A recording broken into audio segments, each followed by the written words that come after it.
सत श्री अकाल जी सारिਆਂ ਨੂੰ। मैं रूपाली हाईफाई एग्जाम स्टडी ਤੇ ਤੁਹਾਡੇ ਸਭ ਦਾ ਬਹੁਤ-ਬਹੁਤ ਸਵਾਗਤ ਕਰਦੀ ਹਾਂ। ਅੱਜ ਆਪਾਂ ਕਵਰ ਕਰਾਂਗੇ ਜੀ ਪੋਲਿਟੀ ਦੇ ਪ੍ਰੈਕਟਿਸ ਟੈਸਟ 18 ਨੂੰ, ਜਿਹਦੇ ਵਿੱਚ ਹੋਣਗੇ ਮੋਸਟ ਇੰਪੋਰਟੈਂਟ MCQs। ਇਸ ਲਈ ਕੋਈ ਵੀ ਕੁਐਸਚਨ ਮਿਸ ਨਾ ਕਰਿਓ ਤੇ ਵੀਡੀਓ ਨੂੰ ਲਾਸਟ ਤੱਕ ਜ਼ਰੂਰ ਦੇਖਿਓ। ਤੇ ਚਲੋ ਜੀ ਸਟਾਰਟ ਕਰਦੇ ਹਾਂ। ਸਾਡਾ ਫਸਟ ਕੁਐਸਚਨ ਹੈ ਜੀ, ਸੰਵਿਧਾਨ ਦੇ ਕਿਹੜੇ ਅਨੁਛੇਦ ਵਿੱਚ ਰਾਸ਼ਟਰਪਤੀ ਦੇ ਚੋਣ ਦਾ ਵਰਣਨ ਹੈ? तय किया गया जी अनुच्छेद 54 विच। ऑप्शन ए आर्टिकल 54 विच राष्ट्रपति दे चोण दा वर्णन है। सैकेंड क्वेश्चन है जी, राज दे राजपाल की नियुक्ति का वर्णन किहड़े अनुच्छेद विच है? तय किया गया जी अनुच्छेद 155 विच। ऑप्शन ए अनुच्छेद 155 विच राज दे राजपाल की नियुक्ति का वर्णन है। थर्ड क्वेश्चन है, राज्यां दे राजपाल नूं सौं कौन चुकाउंदा है? तो इसका आंसर है जी ऑप्शन बी उच्च अदालत का मुख जज। राज्यां दे राजपाल नूं सौं चुकाउंदा है उच्च अदालत का मुख जज। फोर्थ क्वेश्चन है, राज सरकार का संविधानक प्रमुख कौन हुंदा है? तो यह हुंदा है जी राजपाल। ऑप्शन डी राजपाल राज सरकार का संविधानिक प्रमुख हुंदा है ते देश का संविधानिक प्रमुख हुंदा है राष्ट्रपति। फिफ्थ क्वेश्चन है, भारत के चोण आयोग के गठन का वर्णन किहड़े अनुच्छेद विच है? तय किया गया जी अनुच्छेद 324 विच। ऑप्शन सी अनुच्छेद 324 विच चोण आयोग के गठन का वर्णन किया गया है। सिक्स्थ क्वेश्चन है, संविधान के किहड़े अनुच्छेद विच संघ अते राज्यां लई लोक सेवा आयोग के गठन का वर्णन है? तय किया गया जी अनुच्छेद 315 विच। ऑप्शन बी भारतीय संविधान के अनुच्छेद 315 विच संघ अते राज्यां लई लोक सेवा आयोग के गठन का वर्णन किया गया है। सैवंथ क्वेश्चन है, विधान सभा का मैंबर बनने लई घट्टो घट्ट उम्र कितनी निर्धारित की गई है? तो इसका आंसर है जी ऑप्शन ए 25 साल। विधान सभा का मैंबर बनने लई घट्टो घट्ट उम्र 25 साल निर्धारित की गई है।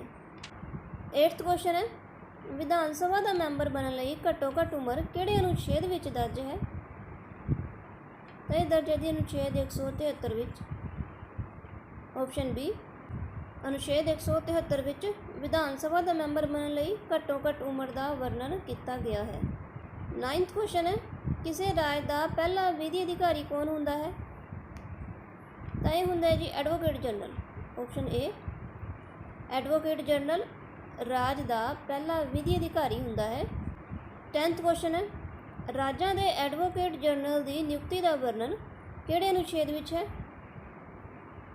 तो यह है जी अनुच्छेद 165 विच। ऑप्शन ए अनुच्छेद 165 विच राज्यां दे एडवोकेट जनरल की नियुक्ति का वर्णन किया गया है।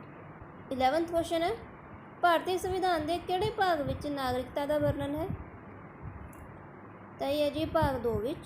ऑप्शन सी भारतीय संविधान के भाग 2 विच नागरिकता का वर्णन किया गया है। तो जोड़े आर्टिकल है नागरिकता नाल रिलेटेड वो ने जी 5 तो लैके 11 तक। 12th क्वेश्चन है, लोक सभा विच किसी बिल नूं धन बिल के रूप विच कौन प्रमाणित करता है? तो प्रमाणित करता है जी लोक सभा स्पीकर। ऑप्शन ए लोक सभा स्पीकर लोक सभा विच किसी बिल नूं धन बिल के रूप विच प्रमाणित कर सकता है। 13th क्वेश्चन है, केंद्रीय मंत्रिमंडल का प्रधान बनने वाले पहले भारतीय नागरिक कौन सी? तो ये सी जी विठल भाई पटेल। ऑप्शन बी विठल भाई पटेल केंद्रीय मंत्रिमंडल का प्रधान बनने वाले पहले भारतीय नागरिक सी। 14th क्वेश्चन है, प्रधानमंत्री की नियुक्ति का प्रावधान किहड़े अनुच्छेद विच है? तो इसका आंसर है जी ऑप्शन ए अनुच्छेद 75 ए विच। अनुच्छेद 75 ए विच प्रधानमंत्री की नियुक्ति का प्रावधान है। 15th क्वेश्चन है, संसदीय व्यवस्था विच जीरो काल किसकी देन है? तो इसका आंसर है जी ऑप्शन सी भारत। संसदीय व्यवस्था विच जीरो काल भारत की देन है। 16th क्वेश्चन है, निवारक नज़रबंदी के तहत किसी व्यक्ति को बिना मुकदमा चलाए कितने दिनों तक बंदी बनाया जा सकता है? तो इसका आंसर है जी ऑप्शन ए 3 महीने।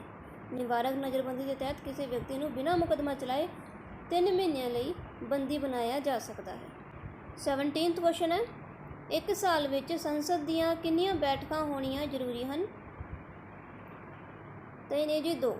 ਆਪਸ਼ਨ ਏ, ਇੱਕ ਸਾਲ ਵਿੱਚ ਸੰਸਦ ਦੀਆਂ ਘੱਟੋ ਘੱਟ 2 ਬੈਠਕਾਂ ਹੋਣੀਆਂ ਜ਼ਰੂਰੀ ਹਨ। 18ਵਾਂ ਕੁਐਸਚਨ ਹੈ, ਕਲਕੱਤਾ ਸਰਵੋੱਚ ਅਦਾਲਤ ਦੇ ਪਹਿਲੇ ਮੁੱਖ ਨਿਆਂਧੀਸ਼ ਕੌਣ ਸੀ? ਤਾਂ ਇਹ ਸੀ ਜੀ sir Elijah Impey. Option B, sir Elijah Impey Calcutta ਸਰਵੋੱਚ ਅਦਾਲਤ ਦੇ ਪਹਿਲੇ ਮੁੱਖ ਨਿਆਂਧੀਸ਼ ਸੀ। 19ਵਾਂ ਕੁਐਸਚਨ ਹੈ, ਰਾਸ਼ਟਰਪਤੀ ਨੂੰ ਅਧਿਆਦੇਸ਼ ਜਾਰੀ ਕਰਨ ਦੀ ਸ਼ਕਤੀ ਕਿਹੜੇ ਅਧਿਨਿਯਮ ਦੁਆਰਾ ਦਿੱਤੀ ਗਈ? ਤਾਂ ਇਸ ਦਾ ਆਨਸਰ ਹੈ ਜੀ ਆਪਸ਼ਨ ਸੀ, ਭਾਰਤ ਸਰਕਾਰ ਅਧਿਨਿਯਮ 1935 ਦੁਆਰਾ।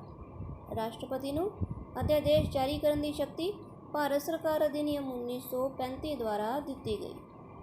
20ਵਾਂ ਕੁਐਸਚਨ ਹੈ, ਭਾਰਤ ਦੀ ਸੰਘਾਤਮਕ ਵਿਵਸਥਾ ਕਿਹੜੇ ਦੇਸ਼ ਤੋਂ ਲਈ ਗਈ ਹੈ? ਤਾਂ ਇਸ ਦਾ ਆਨਸਰ ਹੈ ਜੀ ਆਪਸ਼ਨ ਏ, ਕੈਨੇਡਾ।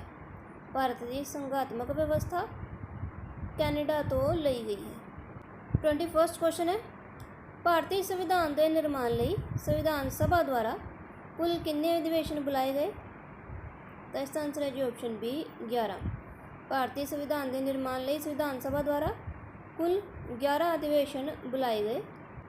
22ਵਾਂ ਕੁਐਸਚਨ ਹੈ, ਜਨ ਗਣ ਮਨ ਨੂੰ ਭਾਰਤ ਦੇ ਰਾਸ਼ਟਰਗਾਨ ਦੇ ਰੂਪ ਵਿੱਚ ਕਦੋਂ ਅਪਣਾਇਆ ਗਿਆ? ਤਾਂ ਇਸ ਦਾ ਆਨਸਰ ਹੈ ਜੀ ਆਪਸ਼ਨ ਏ, 24 ਜਨਵਰੀ 1950 ਨੂੰ ਜਨ ਗਣ ਮਨ ਨੂੰ ਭਾਰਤ ਦੇ ਰਾਸ਼ਟਰਗਾਨ ਦੇ ਰੂਪ ਵਿੱਚ 24 ਜਨਵਰੀ 1950 ਨੂੰ ਅਪਣਾਇਆ ਗਿਆ। 23ਵਾਂ ਕੁਐਸਚਨ ਹੈ, ਵਰਤਮਾਨ ਵਿੱਚ ਭਾਰਤ ਵਿੱਚ ਕਿੰਨੇ ਕੇਂਦਰ ਸ਼ਾਸਿਤ ਪ੍ਰਦੇਸ਼ ਹਨ? ਤਾਂ ਇਸ ਦਾ ਆਨਸਰ ਹੈ ਜੀ ਆਪਸ਼ਨ ਏ, 28 ਰਾਜ ਤੇ 8 ਕੇਂਦਰ ਸ਼ਾਸਿਤ ਪ੍ਰਦੇਸ਼। ਵਰਤਮਾਨ ਵਿੱਚ ਭਾਰਤ ਵਿੱਚ ਨੇ 28 ਰਾਜ ਤੇ 8 ਕੇਂਦਰ ਸ਼ਾਸਿਤ ਪ੍ਰਦੇਸ਼। 24ਵਾਂ ਕੁਐਸਚਨ ਹੈ, ਕਿਹੜੀ ਸੰਵਿਧਾਨਕ ਸੋਧ ਰਾਹੀਂ ਦਿੱਲੀ ਨੂੰ ਰਾਸ਼ਟਰੀ ਰਾਜਧਾਨੀ ਦਾ ਦਰਜਾ ਪ੍ਰਦਾਨ ਕੀਤਾ ਗਿਆ? ਤਾਂ ਇਸ ਦਾ ਆਨਸਰ ਹੈ ਜੀ ਆਪਸ਼ਨ ਬੀ, 69ਵੀਂ ਸੋਧ ਰਾਹੀਂ। 69ਵੀਂ ਸੋਧ ਰਾਹੀਂ ਦਿੱਲੀ ਨੂੰ ਰਾਸ਼ਟਰੀ ਰਾਜਧਾਨੀ ਦਾ ਦਰਜਾ ਪ੍ਰਦਾਨ ਕੀਤਾ ਗਿਆ। 25ਵਾਂ ਕੁਐਸਚਨ ਹੈ, ਭਾਸ਼ਾਈ ਆਧਾਰ 'ਤੇ ਸਭ ਤੋਂ ਪਹਿਲਾਂ ਕਿਹੜੇ ਰਾਜ ਦਾ ਗਠਨ ਹੋਇਆ? ਤਾਂ ਇਸ ਦਾ ਆਨਸਰ ਹੈ ਜੀ ਆਪਸ਼ਨ ਬੀ, ਆਂਧਰ ਪ੍ਰਦੇਸ਼। ਭਾਸ਼ਾਈ ਆਧਾਰ 'ਤੇ ਸਭ ਤੋਂ ਪਹਿਲਾਂ ਆਂਧਰ ਪ੍ਰਦੇਸ਼ ਰਾਜ ਦਾ ਗਠਨ ਹੋਇਆ। 26ਵਾਂ ਕੁਐਸਚਨ ਹੈ, ਆਂਧਰ ਪ੍ਰਦੇਸ਼ ਦਾ ਗਠਨ ਕਦੋਂ ਹੋਇਆ? ਤਾਂ ਇਸ ਦਾ ਆਨਸਰ ਹੈ ਜੀ ਆਪਸ਼ਨ ਸੀ, 1 ਅਕਤੂਬਰ 1953 ਨੂੰ। ਆਂਧਰ ਪ੍ਰਦੇਸ਼ ਦਾ ਗਠਨ 1 ਅਕਤੂਬਰ 1953 ਨੂੰ ਹੋਇਆ। ਭਾਸ਼ਾਈ ਆਧਾਰ 'ਤੇ ਬਣਨ ਵਾਲਾ ਆਂਧਰ ਪ੍ਰਦੇਸ਼ ਪਹਿਲਾ ਰਾਜ ਸੀ। ਤਾਂ ਇਹ ਸੀ ਜੀ ਸਾਡਾ ਅੱਜ ਦਾ ਪੋਲਿਟੀ ਦਾ ਪ੍ਰੈਕਟਿਸ ਟੈਸਟ 18। ਆਸ਼ਾ ਕਰਦੇ ਹਾਂ ਵੀਡੀਓ ਤੁਹਾਨੂੰ ਪਸੰਦ ਆਈ ਹੋਊਗੀ। ਜੇ ਵੀਡੀਓ ਕਿਸੇ ਵੀ ਤਰ੍ਹਾਂ ਨਾਲ ਹੈਲਪਫੁਲ ਰਹੀ ਹੋਵੇ ਤਾਂ ਇਸ ਨੂੰ ਸ਼ੇਅਰ, ਲਾਈਕ ਤੇ ਚੈਨਲ ਨੂੰ ਸਬਸਕ੍ਰਾਈਬ ਜ਼ਰੂਰ ਕਰਿਓ। ਫਿਰ ਮਿਲਾਂਗੇ।